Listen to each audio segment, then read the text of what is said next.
Hello, Professor Chomsky. Yes, It's an honor to speak with you. Thank you very much. Our first glad to be with question, you. our first question is, well, recently the Zapatista Army of National Liberation celebrated its 15th anniversary of its uprising and the 25th anniversary of its foundation with the first World Festival of Worthy Rage. How have you seen the evolution of the Zapatista army during those 15 years, and which contributions have you seen that the Zapatistas have made to the worldwide anti-systemic movement? Mhm. Well, the appearance of the Zapatista movement in 1994 was, of course, very dramatic and obviously was understood to be timed with the institution of NAFTA, trade agreement, so-called. Uh, and it was a major spur to mobilizing and activism and a very inspiring moment. In fact, its survival alone has been inspiring, and its the ability of the Zapatistas to continue protecting their community, developing it, and fighting for cultural rights, degree of autonomy, and so on. That's been a great stimulation to activism and organizing throughout the world. It's one of the factors, major factor, that led to the foundation of the World Social Forum and its many offshoots. And it remains the center of global attention in the activist world. Oh, one issue on which the Zapatistas have been very clear is that they do not seek institutional power. And now this Mm-hmm. contrasts sharply with the cases of, for example, Venezuela, Bolivia, Ecuador, and Nicaragua, among others. Now, despite their obvious overall popular support, some of those governments are being critiqued by a part of their own social basis. For example, in the case of Bolivia, this was eloquently expressed by a participant in the World Rage Festival. What is your opinion on this issue on seeking or not the seize of institutional power? Well, I think there are two kinds of issues. There are questions of principle and simply questions of practical possibility.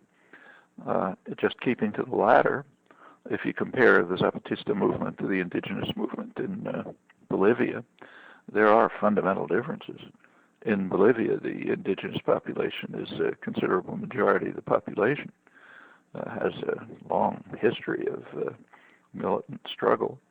The election in which Evo Morales was elected was a remarkable election. There's nothing like that happened in the West. It's a real democratic election of the kind you can't imagine in the West.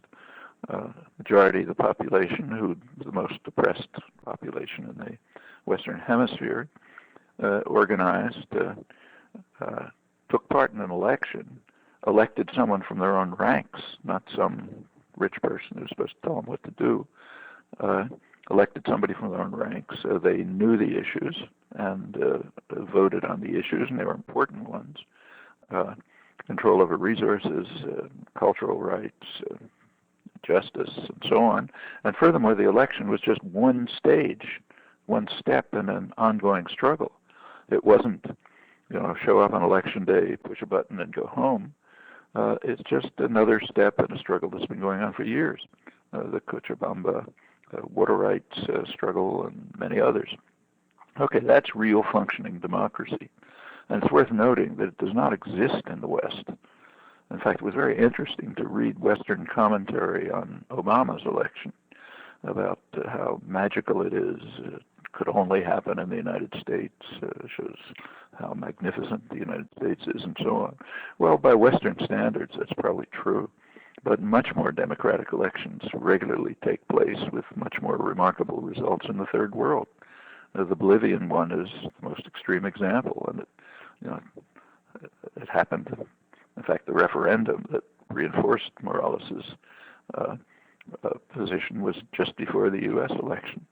But it just can't be seen in the West. I mean, racism is so and imperial arrogance are so deeply rooted that they can't see it. Well, that's Bolivia. And of course, in Bolivia, there is now an attempt, as you know, of the traditional rulers, the mostly white Europeanized elite who always ran the country in the eastern zone. There's a move towards, well, it's almost secessionist. They don't want to tolerate a democratic government in the country. And of course, the United States backs them, understandable. That's not noticed in the West. In fact, September, just right before the American election, there was a meeting of UNASUR, the new Union of South American Republics, to deal with the violent actions of the secession, more or less secessionist movement in the East. And they issued a strong statement condemning it.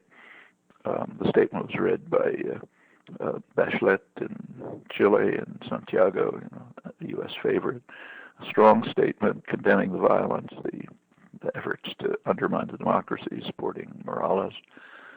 Morales responded by thanking them for their support and pointing out correctly that this is the first time in 500 years since the Spanish conquests that Spanish and Portuguese conquests, the first time that South America has taken its own affairs into its own hands without the dominant interference of outside powers, Europe, more recently the United States. Well, that was so important it wasn't even reported in the United States. It's very important, and Bolivia is right at the center of it. Well, that's Bolivia. Well, the Zapatista movement is extremely important, but it's much narrower. I mean, it doesn't dominate Mexico. So just in fact, it's difficult for it to protect itself from the violence of the American state, the Mexican state, particularly since that would be backed by the United States. It's been rather brilliant tactics on the part of the Zapatistas to mobilize international support, which offered some measure of protection against state violence to destroy it. Okay, that situation is quite different from Bolivia. You can't really compare them. So simply in practical terms alone, seeking institutional power is not the kind of option that it was in Bolivia. And then there's the question of principle. Should that be the way to go? Well, that's a long story in itself and depends on circumstances. In Bolivia, I think it was the right way to go. Because in Latin America we have the souvenir of Allende government, which failed. Mm-hmm. It arrived to power by electoral means, and the system blocked. That's correct, and I think that's very important to compare the situation then and now. Now, at that time, the United States pretty easily could institute military coups in Latin America to overthrow democratic governments, progressive governments, and so on. It wasn't just Allende. It happened, right through the Southern Cone and, finally reaching Central America with Ronald Reagan's terrorist wars. But the world has changed. The U.S. no longer has the capacity to use the traditional means of dominance. There were two traditional means. One was violence, and that, I don't have to run through the cases, but it was constant. And the other was economic strangulation.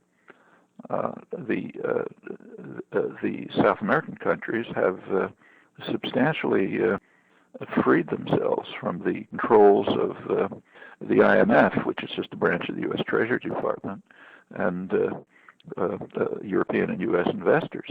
I mean, they've bought their debts, restructured their debts, or eliminated them. The dramatic case was Argentina, where, with the help of Venezuela, they rid themselves of the IMF, as Kirchner put it.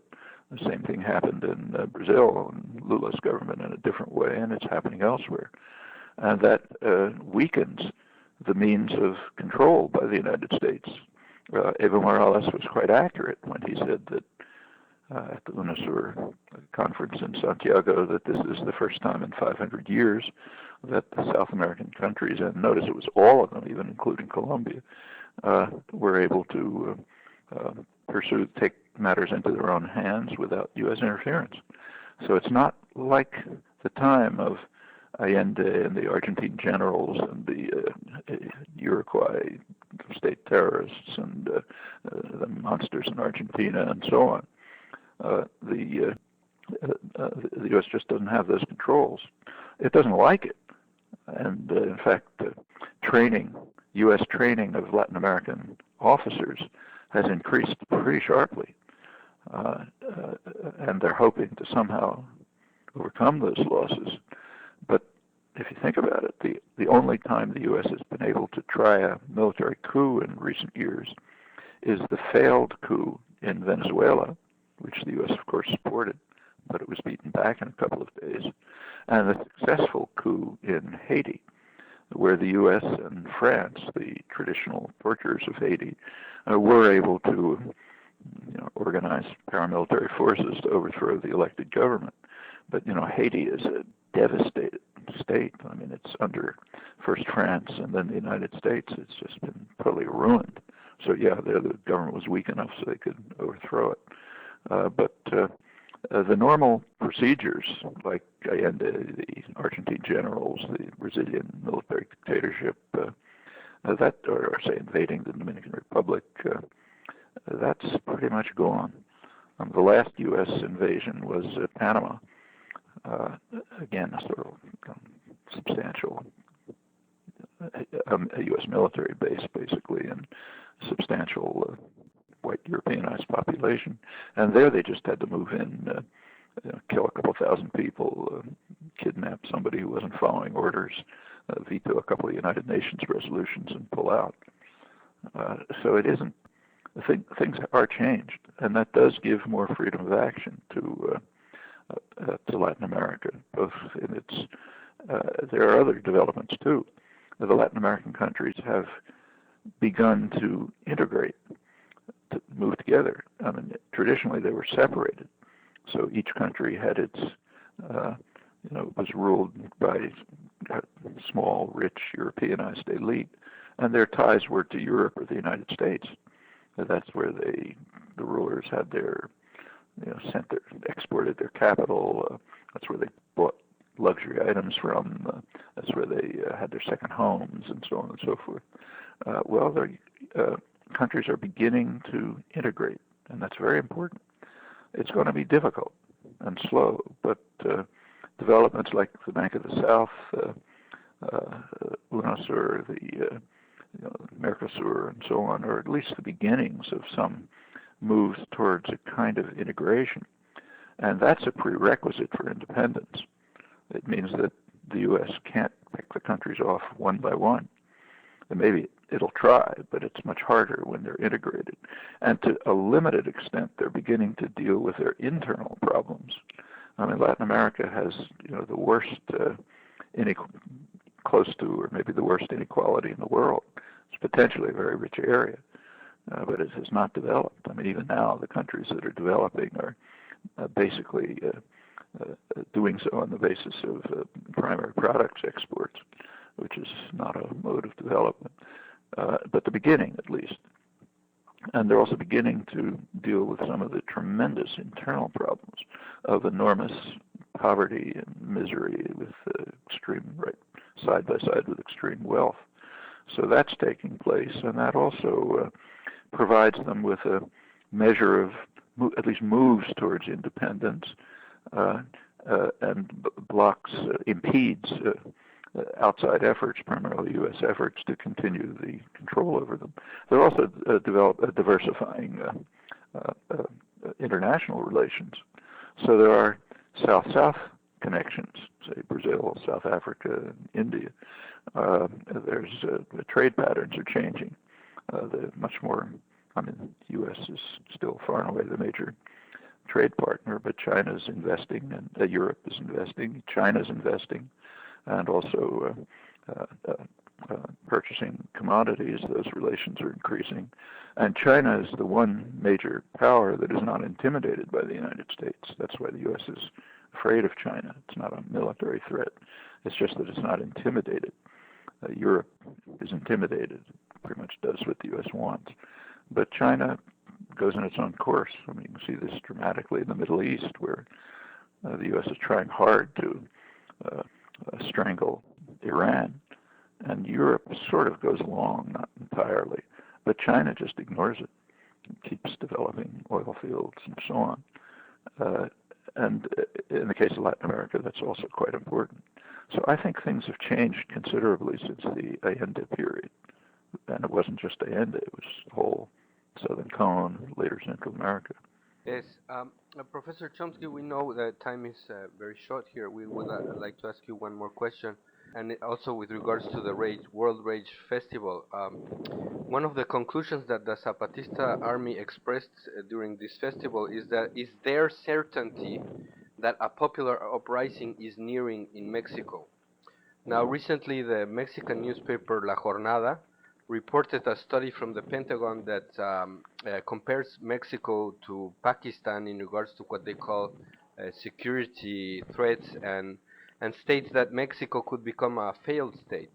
In the current context of militarization of Mexico with the pretext of a supposed fight against drug trafficking, what do you think would be the possible course of action of the United States government in the event of a popular uprising in Mexico? Well, Mexico, as I don't have to tell you, has a pretty substantial military forces and with a quite brutal record. And the U.S. certainly back them. If they can't control it, the U.S. could intervene, although I think that's much less likely than it would have been in the past for the reasons that I'm talking about. I mean, NAFTA has been pretty much a disaster for Mexico, pretty much the way the Zapatistas predicted. The per capita growth rate has been very low, maybe the lowest or almost the lowest in Latin America. The drug problem, the trafficking, which is significant, it's tearing Mexico to shreds. That's a U.S. problem. I mean, the drugs are coming here. If the United States wants to deal with its drug problem, which is significant, it should do it at home. And they know exactly how to do it. I mean, there have been major studies here by the government and government advisory agencies which show that the most effective way to deal with drugs is prevention and treatment. It's the most effective in results, and it's the least costly, and it gets the least attention. Out of police action, border interdiction, and military action abroad, what's called fumigation, it's actually chemical warfare that drives peasants off the land. That is not only far less effective, in fact ineffective, but also extremely costly. And it tears the countries to shreds, as is happening in Mexico. Well, these are policy decisions. If the U.S. wants to deal with drug trafficking, it should deal with it domestically here, and that'll reduce and probably eliminate the drug cartels. But U.S. policy has consistently moved in the other direction to support attacks abroad, operations abroad, which is just, it's outrageous from every point of view. I mean, take, say, tobacco. It's a far more lethal drug than cocaine or heroin. You look at tobacco deaths, they utterly swamp deaths from hard drugs. Well, does that give, say, China the right to carry out chemical warfare in Kentucky and North Carolina to destroy tobacco crops? I mean, it's just unthinkable. But the U.S. does it freely. They force governments overseas to do it, Colombia, Bolivia, and others, because of straight imperial arrogance. We own the world, we can do anything we like.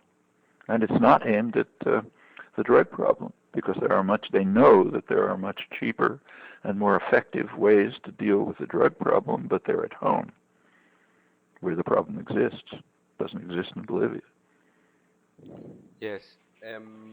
We are, I think you stopped the time of this interview. So we would just like to end with thank you again very much for taking this call. Thank you for having me on. Yeah. Okay, well. Good to talk to you. Yeah. Goodbye. Bye.